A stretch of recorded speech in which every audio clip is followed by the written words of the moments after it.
Welcome to the beautiful Baja Peninsula. My name is Cameron Steele and this is the BFGoodrich 50 Best of Baja. Right there is Highway 1 and right here is a Combra, one of our favorite spots on the peninsula. Juanito, Marlon, his entire family here at a Combra. So cool, so accommodating. We stop here for lunch, we stop here for dinner, stop here for breakfast. The flavor of Baja is alive just south of Ensenada. Let's check out number 42, Camino. It's a beautiful place down the peninsula, about 3/4 away, maybe more.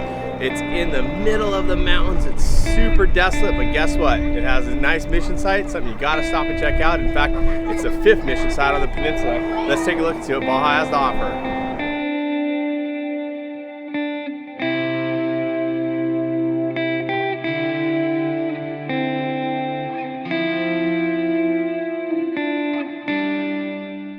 And that's a good look at the El Camino Real, which we're standing on right here. This is the BFGoodrich 50 Best of Baja. My name's Cameron Steele. Next to me, legends Kurt LeDuc, Rob McCachran, Frank D'Angelo, and Ray Curry. And we're basically standing on a piece of history. The Royal Road, as it was known, or El Camino Real, connected all the missions. And it really is a roadmap for the races and traveling and having fun in Baja. Yeah, and without the King of Spain, there be no Camino Real. There may not be a real Baja 1000. So it goes way back, and so being here, being part of this 50th Best of Baja, Camino Real ties it all together.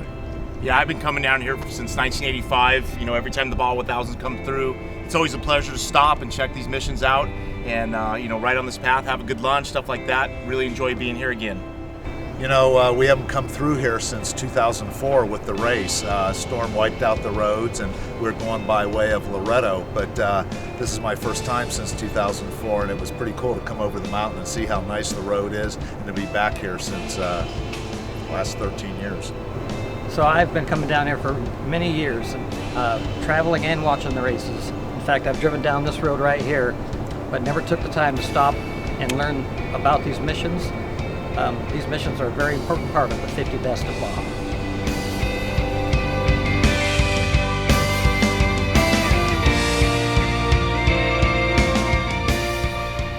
This is the first time I've been to this mission, first time I've actually stopped coming through here. Pretty cool. Read a little bit of the history on it. It was founded in the late 1600s, and then it was dynamited and rebuilt. This is the last standing part of the temple, and there was a much bigger one here in the early 1700s. This building that can be seen was an annex, which probably was used as a residence for the first missionaries. So all these pieces over here of the tops were all from the dynamited building that never got reused. So it was an abandoned mission, and they had some dynamite, and they needed a school. Little sneak attack, of course. We're now on the Pacific Ocean, and I gotta tell you, I'm sure you were digging Camino. Well, we got a little more surprise coming for you. Right now, what we're gonna do is we're gonna send you from our site here on the Pacific, we're gonna send you over to the Sea of Cortez, actually right above the Baja Conception. The gateway to the Bay of Conception is Mulege, where the 4th ever mission is. And of course, it's just another one of those beautiful sights of Baja. If you haven't seen it, check this out.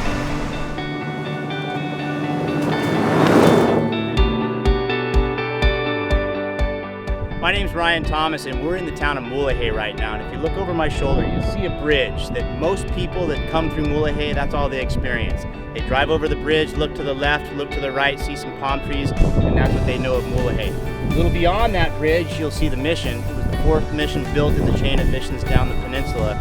Mulege is definitely on the list of the 50 best places in Baja. Kurt, you've said it's a favorite place of yours. Tell me about why it's your favorite place. Mulege's made my list. I was always intrigued with the story about the prison, territorial prison, where the inmates were allowed to go into town and work, you know, be with their families and then come back to jail.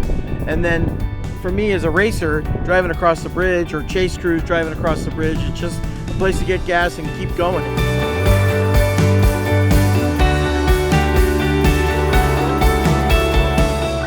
So we couldn't come to the town of Mulege without stopping off at the Serenidad.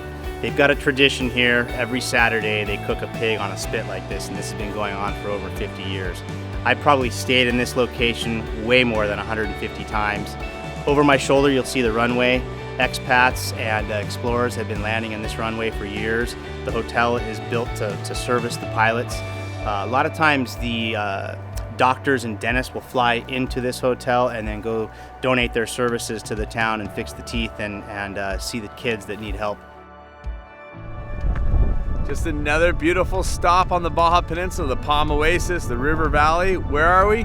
We're in Mulege. Right behind me, the stone church that the missionaries created. This site was founded in 1705. This stone church was built in the 1760s and still stands today, and it is absolutely epic.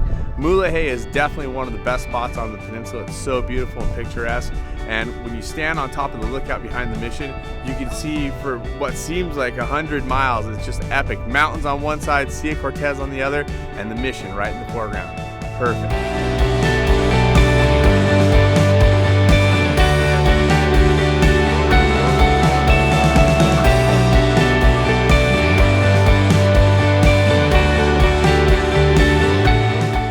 Can't really explain it. It looks like they just cut off stone from like a mountain and then put them all together and made this.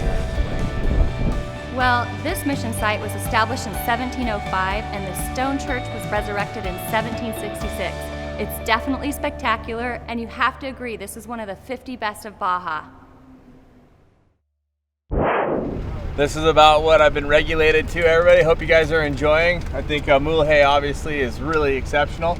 Right now we happen to be at a secret Baja spot we don't want to tell you about yet, but I'm manning the dog, Heidi's holding the steering wheel, and right now we're going to send you to a place that I love to ride my dirt bike. It's called Bill's Cactus Canyon, invented by the man Bill Nichols, and it's probably the most picturesque trail in all of Baja when it comes to the flora and fauna. Boojums everywhere, cardones, cactus leaning in everywhere, and you gotta watch your elbows on your hands, and I don't know, just pretty special spot if you're a dirt bike rider. If you're not, sorry, you can't check it out unless you hike in Bill's Cactus Canyon. Right in the middle of nowhere is the trailhead for Bill's Cactus Canyon. Right behind me you can see the trail start on the mud hills. There's actually a couple different ways to get into it, but you need to respect the locals. There's a couple farms out here that have gates that go up and down, so you got to make sure you're riding on the right spots. But Bill Nichols is a wild man. He's from Arizona. They call him the Rock Man because he does aggregate work, but also I think he just loves rocks because he sets up some real bangers. And this one is probably the prettiest trail in all of Baja as far as I'm concerned for dirt bikes only. It's a single track. Well, I guess you could get out there other ways, but it's a motorcycle trail that just weaves between giant cardones, through the boojum trees, cactus everywhere, and it's absolutely one of those unbelievable places where you're like, how did someone plot this? Well, the original four-wheel drives are the ones that cut it through for us, the cows and the local animals, but Bill's magic when it comes to laying down a trail. Cameron here, hanging out in Catavinia, and I gotta tell you, it's a crisp, beautiful morning, and for me, it's more than just riding motorcycles. It's, of course, hanging out with the people and also getting to see the beautiful sights. We're here in what I like to call the Never Never, which is an area that really has very little support, not a lot of towns, no cell service, and it's just kind of a pure Never Never. Behind me, you can see a boojum tree, and the cactus and the trees are really spectacular. So let's take a quick look at what Catavinia and the Never Never has to offer from its people, its plants, and of course its trails.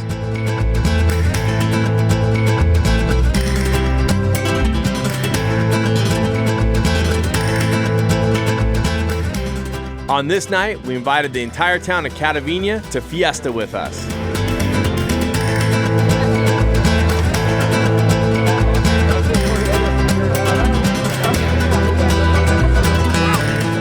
It's pretty cool, you know, we spent a lot of time in Baja, and to be honest, kids are super close to our heart. Obviously, all of us have kids, and Rip Cabo comes down here, and you know, we want to ride, but we also want to, you know, interact. So made dinner for town tonight here in Catavinia. We had the Mari Cial here at the hotel, invite everybody around town, and just come down, beautiful sunset, great people, kids are stoked, hand out some goods, and you know, ride dirt bikes, share a little bit, high fives, all good.